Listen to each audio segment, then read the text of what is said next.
कि अभी भगवान का भजन कर लो, मैं तुमको नामदान देता हूं, इस नामदान को भजन करने की आदत में शुमार कर लीजिए। मैं जिस तरह बैठ करके मंच पर तुमको सत्संग सुनाता हूं, नामदान देता हूं, तुम सुमिरन ध्यान भजन करोगे, इसी रूप में मैं मिलूंगा और तुम्हारी मदद करूंगा। और नहीं, आगे तो वो समय आने जा रहा है कि आपको भगवान का भजन करने का भी अवसर और मौका मिलने वाला नहीं है।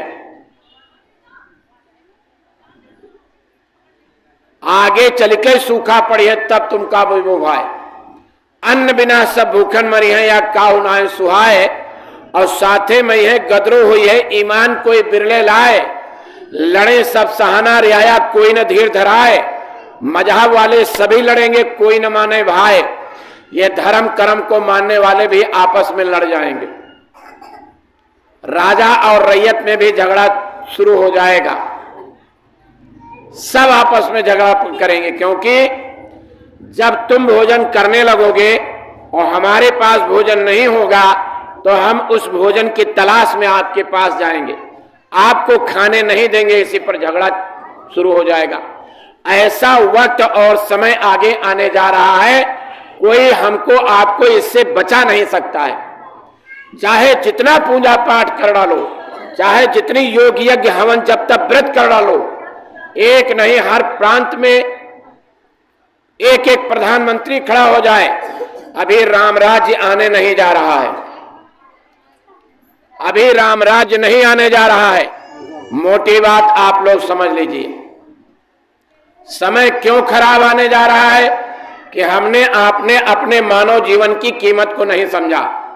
आपका ये घर बना हुआ है, आप घर बनवाते हो और इसी घर को बनवा करके इसमें आप बिजली लेना चाहते हो कि भाई हमारे घर में बिजली लग जाए।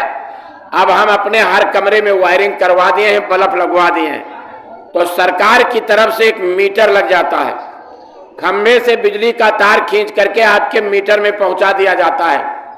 आप अपने घर के कनेक्शन को उसी मीटर में जोड़ देते हो और स्थिति ये होती है कि आपके हर घर के कोने कोने में बिजली पहुंच जाती है। जब चाहो जिस कमरे की चाहो बिजली को जलाओ, जब चाहो तो उसको बंद कर दो। ठीक उसी तरीके से मां के गर्भ में शब्द की डोरी को पकड़ा करके इन्हीं दोनों आंखों के मध्य भाग में, जहां पर औरतें बिंदिया लगाती हैं, पुरुष लोग तिलक लगाते हैं, 16 सूर्यों के प्रकाश को लेकर के आत्मा, जिसको जीवात्मा भी कहते हैं, उसको यहीं पर ला करके बैठा दिया गया। दोनों आंखों के मध्य भाग में यहीं पर जीवात्मा बैठी हुई है और यहीं से उसका पूरा का पूरा संचालन हो रहा है। हाथ में उसका प्रकाश, नाक में उसका प्रकाश, कान में उसका प्रकाश, पैर में उसका प्रकाश, और जब तक उसका प्रकाश हमारी सभी इंद्रियों में है, जब चाहो तब हाथ चलाओ, जब चाहो तब पैर चलाओ, जब मर्जी हो आंख से देखो और जब मर्जी हो तो नाक से सांस लो। ये आत्मा यहां पर बैठी है। शरीर के अंदर 2 आंख है, 2 नाक है, 2 कान से ना इससे भगवान को देख सकते हो, ना कान से भगवान की आवाज को सुन सकते हो, और ना नाक से स्वर्ग और वैकुंठ की खुशबू ले सकते हो। जितने भी हमारे धार्मिक ग्रंथ लिखे गए हैं उसमें साफ लिख दिया गया, उसमें कोई ऐसा रास्ता नहीं गया है जो हम जीते जी परमात्मा को प्राप्त कर लें। ये धार्मिक ग्रंथ उन लोगों ने लिखा है जिसकी नाक कान आंख इस जीवात्मा की खुल गई, और जिन्होंने अपने नाक कान आंख को बंद करके और ऊपर से आने वाली अनहद वाणी, वेद वाणी, आकाशवाणी को सुना, उन्हीं लोगों ने रामायण को लिखा, गीता को लिखा, भागवत को लिखा, कुरान को लिखा, और बैठ करके 18 शास्त्र लिख दिए। सब कुछ लिख करके हमारे आज के बीच में रख दिया और कहा परम प्रकाश रूप दिन राते नहीं कच चाहिए दिया घृत बाती।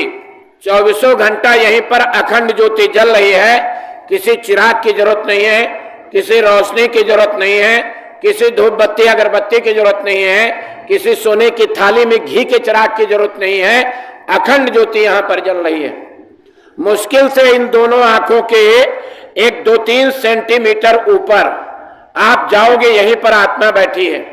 लेकिन विज्ञान इतना बढ़ गया, हमारी दिल्ली के अंदर बिना आदमी के मेट्रो दौड़ रही है, यानी बिना पायलट के, बिना ड्राइवर के मेट्रो दौड़ रही है। आप चले जाइए, 1 मंजिल नहीं, 2 मंजिल नहीं, 3-3 मंजिल नीचे मेट्रो दौड़ रही है इस दिल्ली के अंदर। ऊपर बस का ट्रैफिक, नीचे ट्रेन, और फिर उसके नीचे ट्रेन दौड़ रही है। विश्व के अंदर ऐसे ऐसे जहाज बना दिए गए हैं कि आपके यहां से बम उठाएंगे और दूसरे मुल्क में डाल आएंगे। उनमें कोई पायलट नहीं होगा, यानी कोई आदमी नाम की चीज नहीं बैठेगी, सब कंट्रोल मशीनों से होगा। लेकिन आज तक कोई ऐसी मशीन नहीं बनी कि हमारे आपके इस शरीर में आत्मा कहां बैठी है, जीवात्मा कहां बैठी है, इसके अंदर कौन सा रोग दोष है, मुक्ति मोक्ष कैसे पाएगी, कौन सा टेस्ट किया जाए, कौन सा कैप्सूल दिया जाए, कौन सा इंजेक्शन लगाया जाए, किसी के पास आज तक कोई ऐसी मशीन नहीं बनी। ये तो संत महात्माओं ने साधना किया, और साधना करके जब देखा इन्हीं दोनों आंखों के मध्य भाग यहां जीवात्मा बैठी हुई है, तब उन्हीं महात्माओं ने इस राज को खोला कि इस जीवात्मा के अंदर एक नाक है, एक आंख है, एक कान है। और यही नाक कान आंख, जितने लोग भी हम यहां पर बैठे हैं, कुछ लोग झपकी ले रहे हैं, कुछ लोग सुन रहे हैं, कुछ लोग सुन रहे हैं कि ये पहली बार मैं सुन रहा हूं, आज तक तो ऐसा सुना नहीं, भागवत सुन डाला, गीता सुन डाला, रामायण सुन डाला, ऐसी बात तो हमने सुनी नहीं। अरे उसी भागवत में ही तो लिखा हुआ है, धुंधकारी उनके भाई गोकर्ण 100 बार जाकर के गया में उनका पिंडदान किए, तब भी उनको मुक्ति नहीं मिली।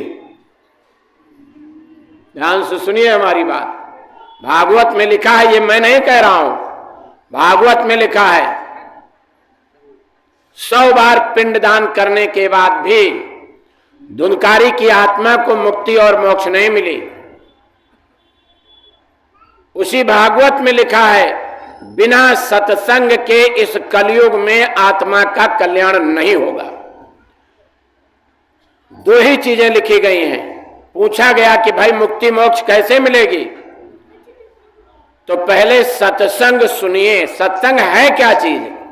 नाचना, गाना, उछलना, कूदना, ताली बजाना या ढोल बजाना, 4 औरतें नाचे, 4 आदमी नाचे, व्यास गद्दी पर बैठ के भागवत हो रही है, कोई प्रार्थना होने लगी, कोई गाना गाया जाने लगा, उठ करके नाचने लगे, नाचे गावे मारे तान ताकि कलयुग राखे मान।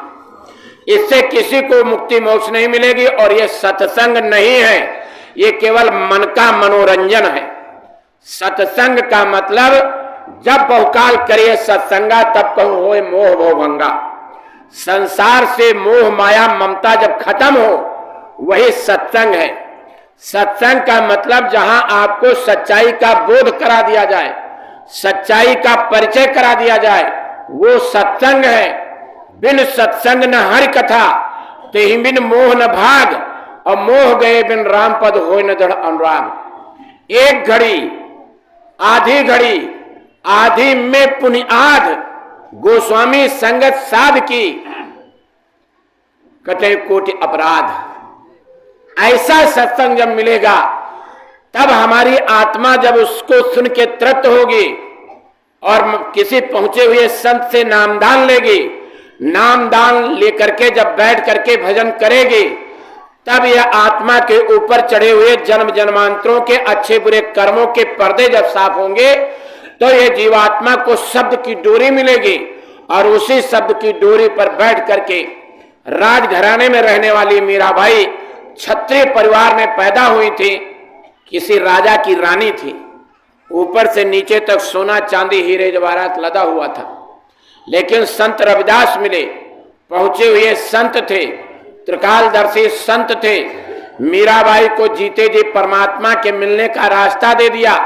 राजघराने में रहते रहते एकांत में समय निकाल करके जब बैठ करके इस आत्मा से उस परमात्मा का भजन किया, और जब उनकी ये तीसरी आंख खुल गई, यहीं से बैठ करके उस नजारे को देखा, तो बैठ करके वहीं से दुनिया के लिए संदेश दे दिया कि जब जब सूरत लगे हुआ घर की, पल पल नैनन पानी, और रात दिवस मुझे नींद ना आवे, भावे अन्न न पानी, ये सूरत सैल गैल आसमानी। मैं मिली जाए पाए पिया अपना, तब मेरी पीर बुझानी। सोना चांदी हीरे जवाहरात उतार करके एक किनारे रख दिया और वही मीराबाई बैरागन बन गई। सहजोबाई, दयाबाई, कबीर साहब जब आए, पैदा हुए, कहते हैं ब्राह्मणी के गर्भ से बनारस की धरती पर पैदा हुए।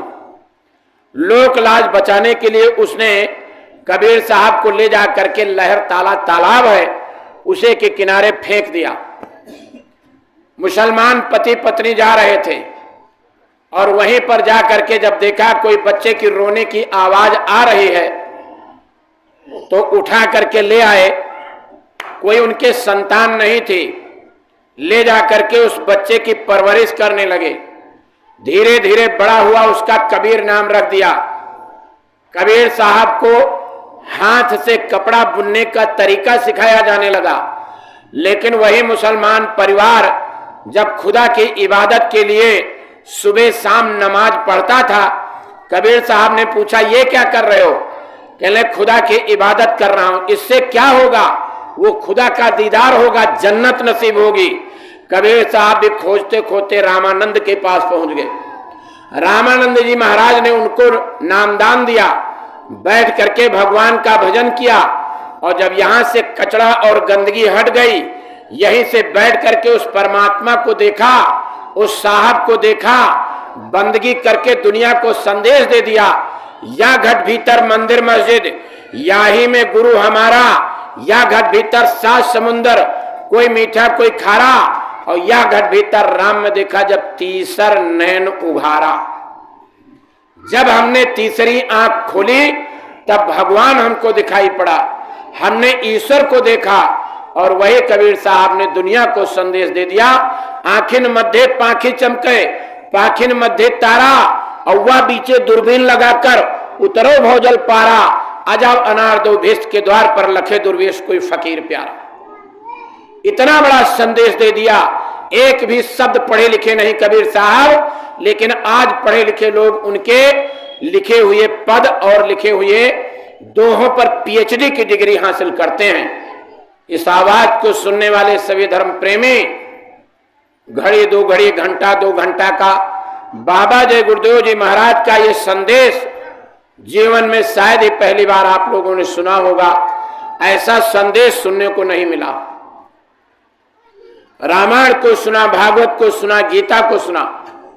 हम लोग मंदिरों में देवी देवताओं की पूजा करने जाते हैं तो वहां आरती जब उतारते हैं तो यही अपनी आरती में कहते हैं कि तन मन धन सब तेरा, तेरा तुझको अर्पण क्या लागे मेरा।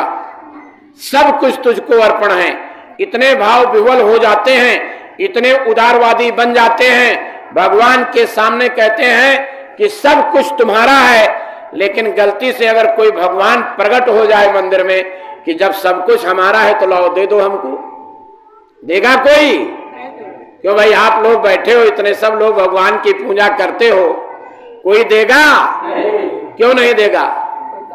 और इसी को महापुरुषों ने आकर के इस धरती पर कहा कि झूठे ही लेना। भगवान के सामने भी झूठ बोलते हो, झूठे ही लेना, झूठे देना, झूठे भोजन और झूठ चबेना। झूठा जब भगवान के सामने, देवी देवता के सामने, अपने ईश्वर और अपने इष्ट के सामने बोलते हो तो क्योंकि ये झूठा संसार है, ये माया रूपी संसार है। अच्छे बुरे कर्म बंधनों में फंसे हो, इस जन्म मरण की पीड़ा को झेल रहे हो, यहां से निकल करके जा नहीं सकते हो। इसलिए संत महात्मा इस धराधाम पर आते हैं हमको आपको बताने के लिए, हमको आपको चेताने के लिए, हमको आपको जगाने के लिए, क्योंकि संत महात्मा ही दूरदर्शी होते हैं।